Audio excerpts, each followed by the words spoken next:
Next நேயர்களுக்கு என்னோட அன்பான வணக்கங்கள். இன்னைக்கு குரு பயிற்சி குறித்து தான் பேச போறோம். அதை நம்ம கூட ஷேர் பண்ணிக்கிறதுக்காக அறிமுகமே தேவையில்லாத நபர்னு சொல்லுமா, அந்த அளவுக்கு பிரபலமான ஜோதிடர் தான் ஜோதிடர் சிறுவன்மணி டாக்டர் தீபா அருளாளன் அவர்கள் தான் இணைஞ்சிருக்காங்க. வணக்கம். வணக்கம்மா. எப்படி மேம் இருக்கீங்க? நல்லா இருக்கேம்மா. நீங்க நல்லா இருக்கீங்களா? மேம், உங்களை பாக்குறதுல எனக்கு ரொம்ப சந்தோஷமா இருக்கு. பர்சனலா இந்த குரு பயிற்சியை மட்டும் சிறப்பா பாக்குறதுக்கான காரணம் என்னன்னு தெரிஞ்சுக்கலாமா? கண்டிப்பாம்மா. பொதுவாகவே குரு பயிற்சியை சிறப்பாக தான் பார்ப்பாங்க. ஏன்னா குரு வந்து பார்த்தீங்கன்னா தேவகுரு, பிரகஸ்பதி, முழு சுபர் அப்படிம்பாங்க. எல்லாருக்கும் மனசுல ஒரு பெரிய நம்பிக்கை என்னன்னா சனினா கெடுப்பார், குருனா நல்லது செய்வார் அப்படின்ற ஒரு நம்பிக்கை. ஆனா எந்த பிளானட்ஸும் முழுசும் நல்லது செய்வாங்களா? குரு வந்து பாதகமான பலன்களும் கண்டிப்பா கொடுப்பார். ஆனா சனியை பத்தி எல்லாரும் நினைச்சுட்டு இருக்காரு பார்த்தீங்களா, அவர் கெடுக்க தான் கெடுப்பாரு அப்படின்னு. சனி நிறைய நல்லது கொடுப்பாரு.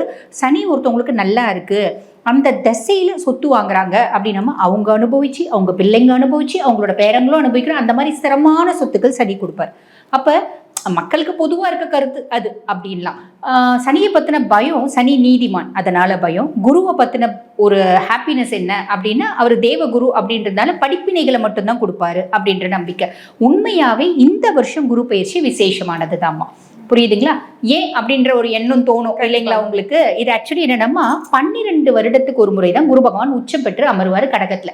அந்த மாதிரி ஆஃப்டர் 12 இயர்ஸ் அவர் வந்து கடகத்துல உச்சம் பெற்று அமர்ந்திருக்கார். உச்சம் பெற்று அமர்ந்தது மட்டும் பிரச்சனை இல்லைம்மா. இப்ப சனி பகவான் யார் யாருக்கெல்லாம் கெடுக்கணும் அப்படின்னு இருக்காரு பாத்தீங்களா?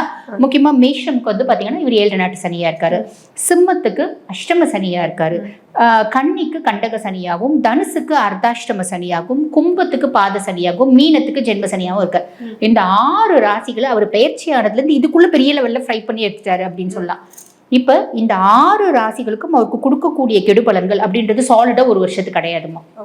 எப்படி அப்படின்னா குருனோட உச்ச பார்வை சனி மேல படுது. சனி ஆல்மோஸ்ட் நல்லிஃபை ஆயிடுறாரு. என்ன கெடுக்கணும்னு பயங்கர கங்கணம் கட்டியிருந்தவன் அமைதியாக போறான். இது ஒரு பெரிய பிளஸ். பாக்கி இருக்க 6 ராசிகளுக்கு அவர் நல்லதுதான் செய்ய போறார். இப்ப ரிஷபத்துக்கு லாப சனியாகவும், அதே மாதிரி பாத்தீங்கன்னா மிதுனத்துக்கு கர்ம சனியாகவும், கடகத்துக்கு பாக்கி சனியாகவும் இப்படி நல்லதுதான் செய்ய போறார். அவங்களுக்கு கடகட நல்லது செய்ய போறார். ஆக இந்த குரு பயிற்சி 12 ராசிகளுக்குமே நல்லது நடக்க போகுது. ஒருத்தவங்களுக்கு இவ்வளவு நல்லது, ஒருத்தவங்களுக்கு இவ்வளவு நல்லது, ஒருத்தவங்களுக்கு இவ்வளவு நல்லது, ஆனா நல்லதுதான் நடக்க போகுது. இதுதான்மா பெரிய பிளஸ். கண்டிப்பா மேம். சமநிலைனா இவங்க தான் அழகா இருக்காங்கப்பா அப்படின்னா இவங்களாம் சொல்லுவாங்க. உடனே எல்லாரும் அப்போ நீங்க துலாம் ராசியா இன்னும் நியாயமா பேசுறீங்க அப்படின்னு சொல்லுவாங்க. இவங்களுக்கு எப்படி மேம் இருக்கு இந்த குரு பயிற்சி? துலாம் வந்து பாத்தீங்கன்னா கடந்த சில வருடங்களா 2 விஷயத்தினால கஷ்டப்பட்டாங்க. ஒண்ணு கடன், நிறைய கடன். அந்த கடன்ல இருந்து எப்படாப்பா வெளியே வருவோம். இந்த கடன் வாங்கினவங்க எல்லாம் வந்து இவங்க கிட்ட வாங்கினவங்க பெருசா இவங்களுக்கு திருப்பி கொடுக்கல. அதெல்லாம் என்ன உறவுகள் தான். உறவுகள் கிட்ட பெருசா வந்து துலாமுக்கு வந்து உறவுகள் ரொம்ப முக்கியம், தன்னோட குடும்பம் ரொம்ப முக்கியம் அப்படின்னு நினைக்கக்கூடியவங்க தான். அப்ப உறவுகள் வாங்கினவங்க கிட்ட பெருசா எங்களால கழுத்தை பிடிச்சி கேட்கவும் முடியல. அதனால சரி போட்டோம் விடு அப்படின்ற மாதிரி விட்டுட்டேன். ஆனா நான் கடன் வாங்கின இடத்துல என்னை வந்து கழுத்தை நெரிக்கிறாங்க அப்படின்ற மாதிரி ஒரு அமைப்பு. அதுக்கும் மேலே ஹெல்த் இஷ்யூஸ்னால கொஞ்சம் நாளாக கஷ்டப்பட்டுட்டு வந்தாங்க. நான் நல்ல வைத்தியம் பண்ணிட்டு இருக்கேங்க, பெருசாக இம்ப்ரூவ்மெண்ட் இல்லை அப்படின்ற ஒரு அமைப்பு தான் இருந்துச்சு. இந்த காலகட்டம் அது வந்து மாறும் அப்படின்னு சொல்ல. சனி பகவான் ரோக சனியா வந்ததுலேருந்தே கடன் இல்லாத, நோய் இல்லாத, எதிரி இல்லாத வாழ்க்கையை கொடுக்கணும்னு சனி பகவான் முடிவு பட்டார். அதுவே மாறுது. அதுக்கும் மேலே இப்போ குரு வந்து பார்த்தீங்கன்னா பயிற்சியாகி குருனோட உச்ச பார்வை சனி மேலே படுறதுனால அந்த கடன், நோய், எதிரி இல்லாத வாழ்க்கையை இவங்க வாழ போறாங்க அப்படின்றது ஃபர்ஸ்ட் பிளஸ்மா. இப்போ குரு என்ன பாவத்தில் வந்து அமர்ந்திருக்கார்? 10ஆம் பாவம். 10ல் குரு பதவி பறிப்போகும் சொல்லுவாங்களேம்மா. அப்ப எங்களுக்கு பதவி போயிடுமா? நிறைய துளாராசி ஜாதகம் பார்க்க வரதே இதுக்குதான். எங்களுக்கு பதவி பறி போயிடுமா, இந்த இடத்த மாத்தலாம்னு நினைக்கிறேன், நான் வந்து ஃபாரின் போகலான்னு நினைக்கிறேன், செய்யலாமா வேணாமா? தாராளமா செய்யலாமா. இந்த 10ல் குரு பதவி பறி போகும் அப்படின்றத எப்படி எடுத்துக்கணும் அப்படின்னாமா, இந்த பதவி பறிப்போ இதை விட ஒரு பெஸ்டான ஒரு பதவி அப்படின்றது வரும், அதை எடுத்துக்கலாம். வேலை செய்யற இடத்துல ஏகப்பட்ட ப்ரெஷர்ஸ் இருக்கும். அந்த ப்ரெஷர்ஸ் தாங்க முடியாம நீ இந்த வேலையை விட்டுட்டு இன்னொரு வேலைக்கு போனாலும் அங்கேயும் நீ ப்ரெஷர்ஸ் அனுபவிக்கணும் அப்படின்ற விதி. த known devil is better then the unknown devil அப்படின்ற கதையில தெரிஞ்ச பிசாசு, அதாவது தெரியாத பிசாசை விட தெரிஞ்ச பேய் எவ்வளோ மேல் அப்படின்ற மாதிரி நீ இங்கே ஓவர்டேக் பண்றது நல்லது, ஓவர் கம் பண்றது நல்லது. அதுக்கும் மேல இப்போ ஒரு கன்சர்ன்ல வேலை செய்யறாங்க அப்படின்னு வச்சுக்கோங்களேன், ஹையர் அஃபிஷியல்னால ப்ரெஷரு, சப்பார்டினேட்ஸ்னால ப்ரெஷர் அப்படின்ற மாதிரி ப்ரெஷர் வரும். எதனால ப்ரெஷர் வரும்?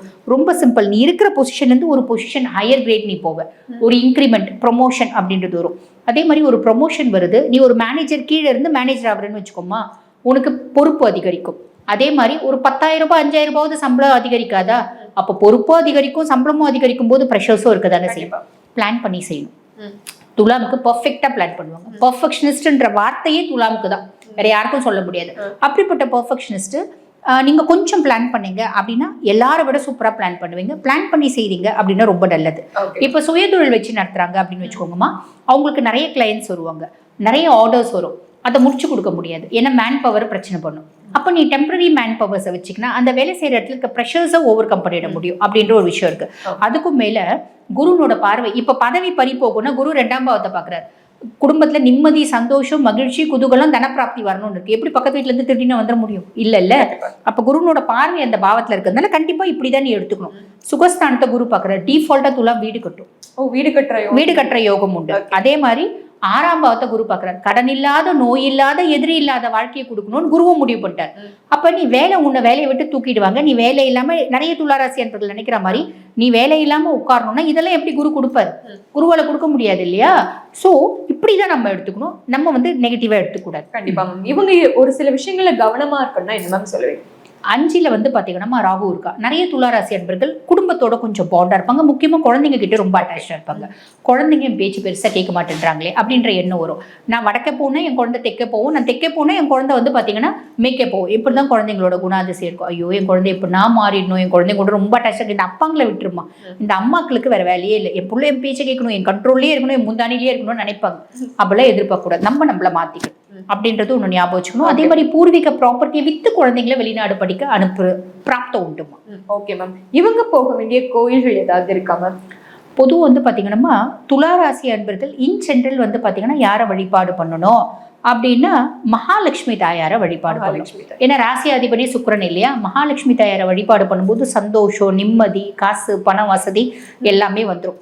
இப்போ இவங்க ஜென்ரலாக யாரை போய் வழிபாடு பண்ணால் ரொம்ப நல்லது அப்படின்னா தர்பாரண்யேஸ்வரர் கோயில்.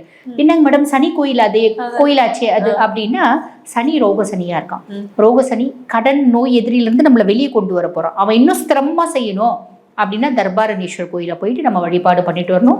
இங்க சென்னை பக்கத்துல இருக்கவங்க பாத்தீங்கன்னா இந்த பாடி சரவணா ஸ்டோர்ஸ்க்கு பின்னாடி திருவள்ளிதாயம் இருக்கு, அங்க இருக்க குரு பகவானை போயிட்டு வழிபாடு பண்ணிட்டு வரணும். இங்க சென்னை சுத்தி இருக்கவங்க அப்படின்னா அடிக்கடி போயிட்டு வழிபாடு பண்ணிட்டு வர்றது அந்த வேலை செய்யற இடத்துல இருக்க ப்ரெஷர்ஸ் ரொம்ப குறைஞ்சிடும். சிம்பிளா சொல்லணும். நீங்களும் நியாயமான துலாம் ராசி நேயர்களா இருந்தா மறக்காம கமெண்ட் பண்ணி ஒரு லைக் தட்டி வைக்கப்போம்.